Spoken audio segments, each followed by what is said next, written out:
Então, essas leis, aos poucos, foram permitindo que nós tomarmos consciência de como agir diante daquela agressividade do mundo que existia fora do nosso corpo.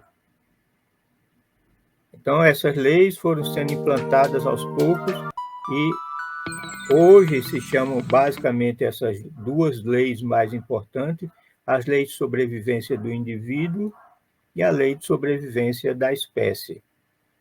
Então, o indivíduo sempre luta para ficar vivo, progredir, permanecer na Terra, ou seja, permanecer encarnado. O espírito, quando encarna, ele sempre luta para permanecer encarnado, porque aqui é onde ele vai ter as experiências. E essas experiências foram, no início, orientadas pelas leis de Deus, que o ser humano foi, os seres, então, antes de ser humanos ainda, já iam incorporando a sua estrutura nervosa, cerebral, e o espírito, tendo suas experiências, a sua alma, tendo suas experiências naqueles corpos primitivos, iam aprendendo a lidar com as agruras, com a hostilidade do meio ambiente. Então, o ser humano passou a sobreviver, que é uma das grandes forças que nós temos, é o instinto de sobrevivência do indivíduo. E para manter o indivíduo em coletividade, para o próprio indivíduo poder existir, tem que ter a sobrevivência da espécie. Porque só podemos reproduzir, só podemos ter muitos seres dentro da espécie, muitos seres do mesmo tipo dentro daquela espécie. E a reprodução só pode acontecer, na maioria dos casos, dentro da espécie. O ser macho e o ser fêmea se unem fazendo um terceiro ser, dentro da espécie. Então, a lei de sobrevivência da espécie foi uma lei implantada dentro do cérebro humano, ou seja, da consciência que ia se formando. E o que é a consciência? É o modo de perceber o nosso ambiente. Antes, não tínhamos a menor noção de como reagir diante de uma agressão do ambiente. Por exemplo, um fogo enorme avançando.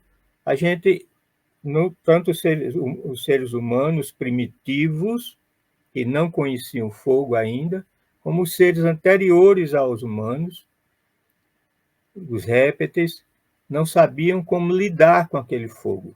Aos poucos, eles foram compreendendo e entendendo que aquilo era capaz de destruir seu corpo.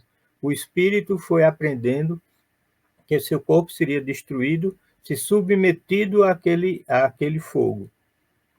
Então, essa lei de sobrevivência, de lidar com o incêndio da floresta, foi sendo implantado dentro do cérebro, portanto, dentro da consciência do próprio espírito, da consciência do ser que estava vivendo encarnado. Essa é a consciência do ambiente que nós temos, e temos o nosso inconsciente, ou seja, o consciente do espírito, que é a soma das experiências de cada reencarnação que aquele ser, aquela alma teve.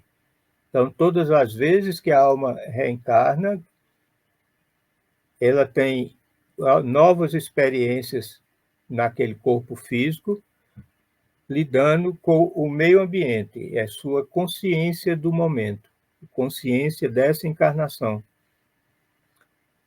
E essa consciência da encarnação é passada para o nosso subconsciente, que no caso é a consciência do nosso espírito, ou nossa consciência de nós mesmos, que vai acumulando todas as experiências das encarnações e as experiências depois, agora que nós estamos mais evoluídos, as experiências entre encarnações.